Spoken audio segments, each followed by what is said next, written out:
When Helene hit the mountains, it left many areas without power for water for weeks. In Asheville, many customers were without drinkable water for 53 days. Today, City of Asheville engineers met with UNC Charlotte researchers to discuss why restoration took so long and really what comes next. News 13's Elijah Skipper begins the station's team coverage of the impacts of Helene on water and power. And Elijah, what was the message this afternoon?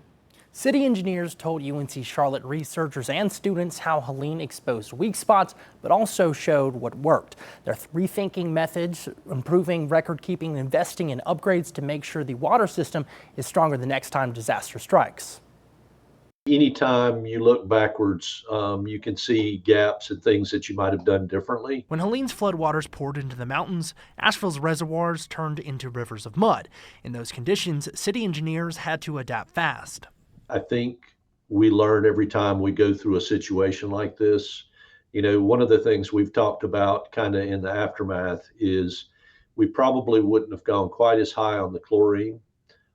We are looking at ways to kind of quantify at what level of turbidity, if we ever had to do this again, what would that level of chlorine be? Hart says that decision, with state and federal approval, helped fight bacteria in extreme conditions. The focus now is getting equipment that can handle high turbidity water before it reaches homes. We will be adding permanent treatment changes to both the North Fork and the William DeBrule treatment plants.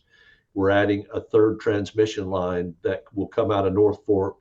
It will stay away from the river, so we will have a total of 3 different ways to get water out of North Fork if we have to. The city is working with FEMA, the EPA, and the Army Corps of Engineers to recover cost and plan permanent fixes. That's one of the things we're focusing on now, is making sure we have the correct tracking so that we can get paid by, if we can get a reimbursement, that we can get paid, because a lot of this past year after Helene has been getting all records together so that we can get any type of reimbursement back. City officials say it's the biggest investment in Asheville's water system since the North Fork Spillway project.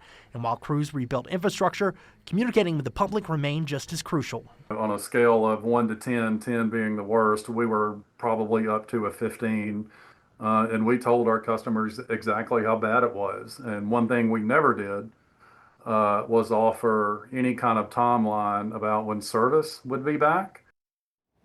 City leaders say the design phase of those permanent upgrades is already underway. The collaboratory hopes Asheville's experience can help other communities statewide better prepare for future storms.